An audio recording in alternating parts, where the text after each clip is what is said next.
Pero el cepo, más que ser un cepo del mercado cambiario, no es un cepo, yo diría, estructural, alguna falencia del plan económico de Milei Caputo y que en el momento que en algún momento va a terminar siendo un crecimiento de la inflación con una devaluación.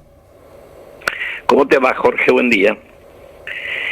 Mira, yo creo que lo que uno no tiene que dejar de lado es que la situación con la cual empezó el gobierno el 10 de diciembre era bastante dramática y no podías por ahí eliminar todos los problemas de golpe.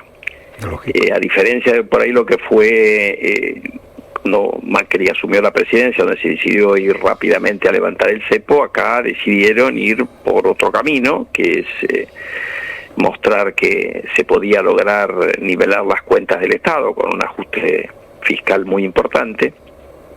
Y eso yo creo que de a poco es como que los analistas se van convenciendo de que la cuestión fiscal por ahí es más sostenible de lo que algunos creían en enero y febrero, pero al mismo tiempo no hubo, como si querés vos, grandes avances en materia de ir levantando las restricciones cambiarias. La semana pasada tuvimos una movida con alguna relevancia, que se anunciaron tres cosas. Una es que las importaciones ahora se van a poder pagar a 30 o 60 días, las generales y las de autos y bienes suntuarios en vez de 120 a 90 días, creo. Algo como una flexibilización para los exportadores de servicio y hay una cosa menor en términos de acceso a los mercados alternativos. Es decir, el gobierno en alguna medida había movido muy poco en materia de levantar restricciones cambiarias, a diferencia de lo que hizo en materia fiscal, donde movió muy rápido y después ha ido tratando de tomar medidas. Entonces, en el interín, ¿qué pasó? Se apreció mucho el tipo de cambio, el peso, y se frenó la acumulación de reservas desde principios de junio para acá.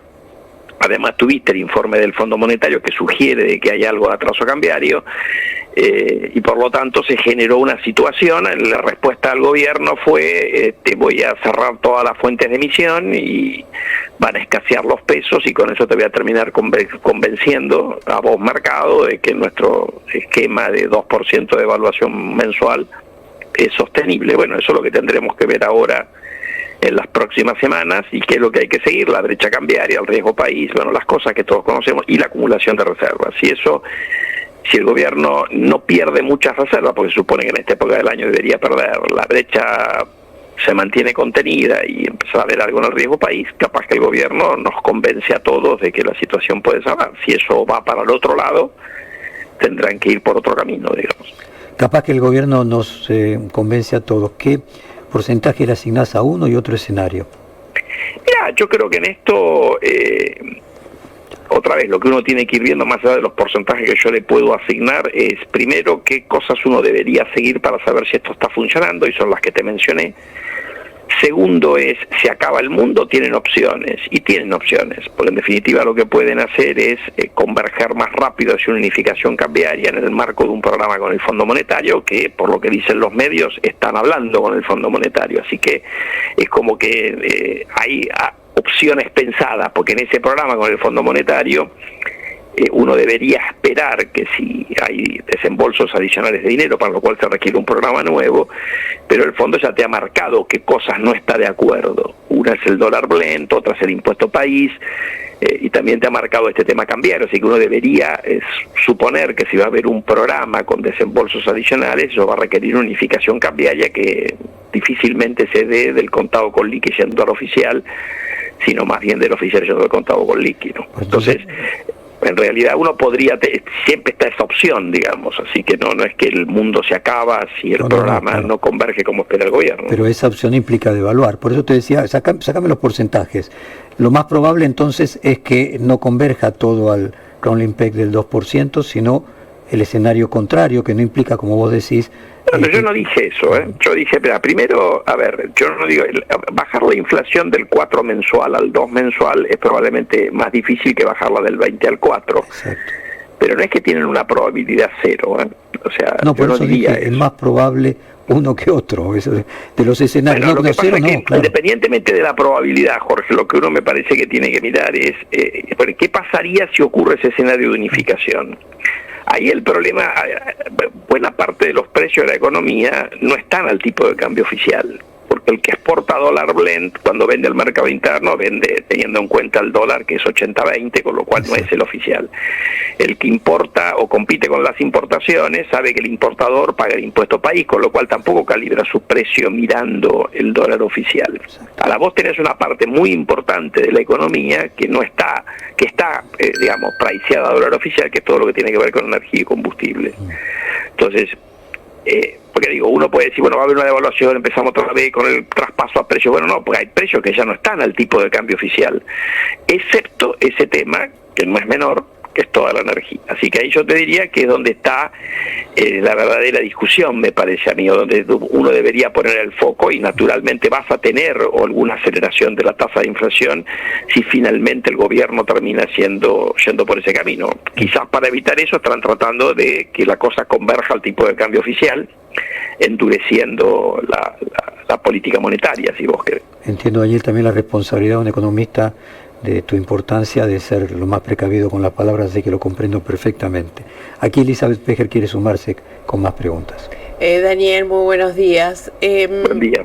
Quería consultarte respecto de qué evaluación o balance haces del funcionamiento, al menos en estas semanas, de esta fase 2, de esta esterilización, digamos, de alguna manera, de la deuda del Banco Central, el pase al Tesoro, y especialmente me interesa analizar contigo el impacto en la economía real, ¿no? ¿Qué puede pasar con esto en un contexto que ya venía bastante complejo, y si bien aparecieron algunos datos de recuperación, no parecen ser tan sostenibles? O sea, no parece verificarse ya una tendencia de recuperación. Bueno, vamos a ver primero, porque son dos temas distintos, ¿no? Siempre hay alguna relación en economía, sí, pero eso. En términos de desde que el gobierno hizo los anuncios que en alguna medida es intervenir la brecha bajó un poco. Ahora todavía seguimos teniendo una brecha bastante importante, y no has tenido una mejora en el riesgo país. De hecho empeoró, porque en realidad la lectura que se hizo es: si usas dólares para intervenir la brecha, hay menos dólares para pagar la deuda. Entonces yo creo que el gobierno ahí, si vos, estoy imaginando, ¿no?, porque esto es análisis, no información, el gobierno espera en alguna medida construir un puente hasta el blanqueo y el RIGI. El blanqueo es más inminente que el RIGI por la demora que naturalmente tienen un proyecto de inversión. Y yo creo que eso es lo que va a terminar decidiendo esta cosa. Si aparece alguna entrada de capitales importante asociada al blanqueo de capitales, bueno, eso le podrá dar un margen para tratar de insistir con la fase 2 como la han diseñado, digamos. Respecto del tema de... A ver, ahí hay toda una cuestión que el gobierno ha venido, según a quien uno mira, ha venido diciendo cosas que por ahí no son uniformes en materia de lo que piensan hacer con la oferta de pesos, digamos. Sí. Porque yo creo que finalmente, para simplificar, lo que ha quedado es la idea esta de que no se van a pasar del nivel que tenía la base amplia a fin de abril. Sí, 47 millones, ¿no? .7, sí, y eso le da un margen de monetización importante, porque uno de los problemas que tenía, si se sentaban arriba de la base monetaria, y en alguna medida siguiendo algunos comentarios del presidente, si uno iba a una posición muy extrema en materia de control de la oferta monetaria, es decir, no aumento la base monetaria, no la amplia a partir de ahora, eso le podía meter a la economía un receso adicional, porque uno sabe que cuando la inflación baja, la demanda de pesos sube, y si el gobierno no te abastece esa demanda de pesos, se genera una presión deflacionaria, y eso termina generando una recesión peor, digamos, porque por diversas cuestiones que, si quieren, después discutimos o analizamos con más profundidad. Yo creo que eso no es lo que el gobierno ahora ha dicho. Hay un comunicado del Banco Central de la semana pasada que apunta a lo que decíamos antes.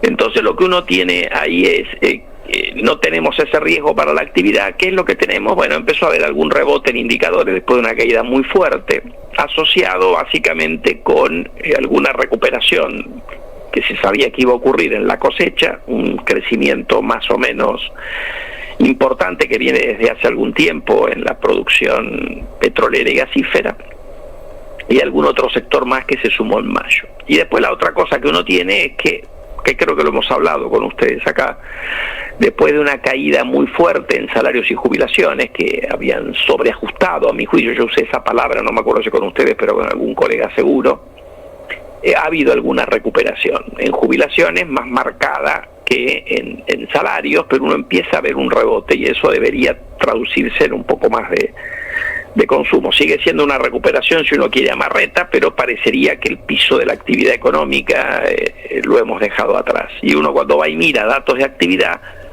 sí, sigue muy golpeada la construcción, pero la última lectura subió el último mes 6% corregido por estacionalidad respecto del anterior. Industria tiene algún rebote mucho más modesto, pero lo tiene. Y empezó a tener algún otro sector que se va sumando a esta recuperación. Es poco, sí.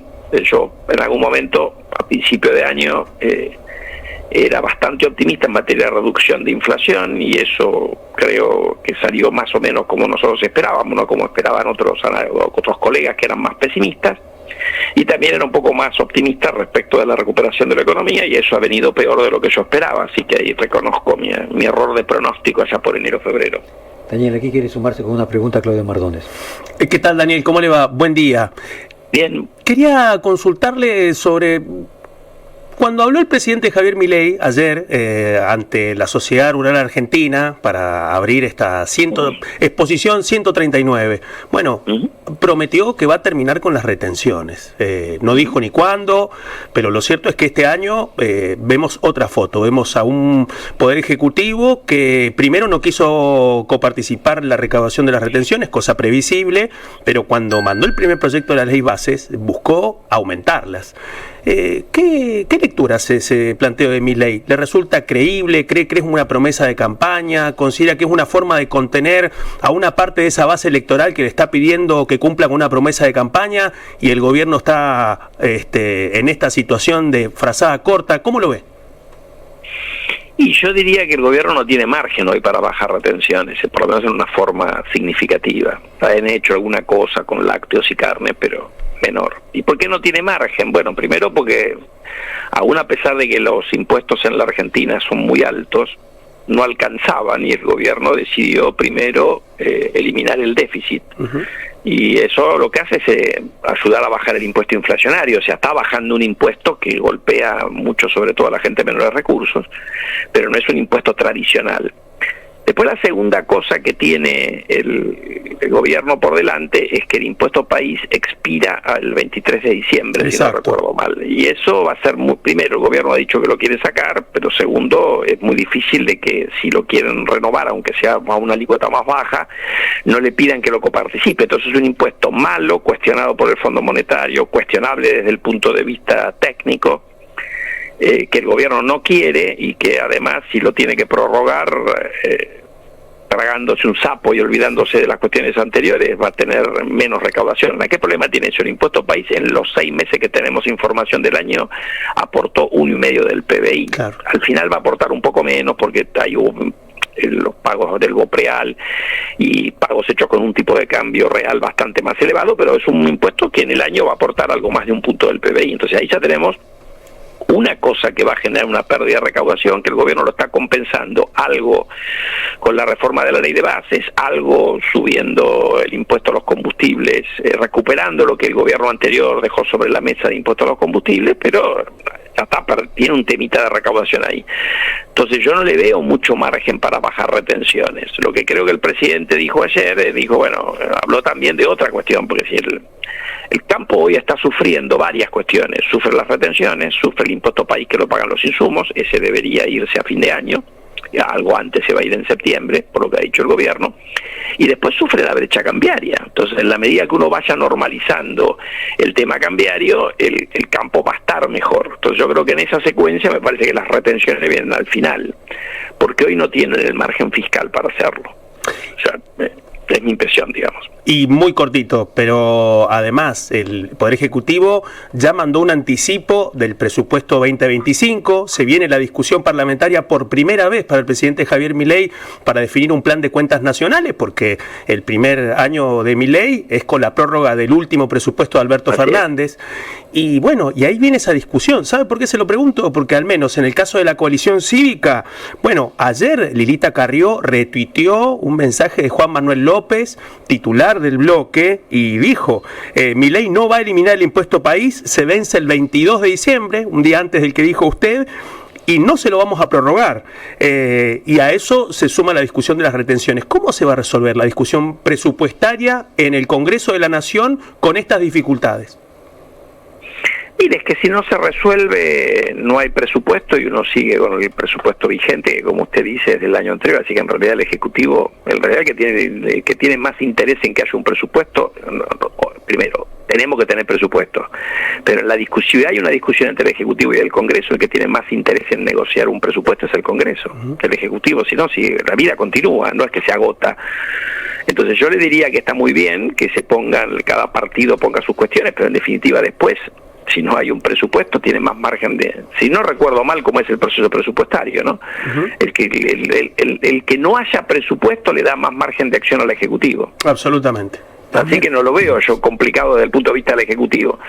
A la larga, lo que es bueno es que tiene que haber presupuesto, porque esto es una anormalidad que no hayamos tenido presupuesto, pero si la discusión se pone en términos que resultan inaceptables para el Ejecutivo, no tiene tanto que perder. Sí tiene que perder en impuesto país, porque ese se le cae, ¿no?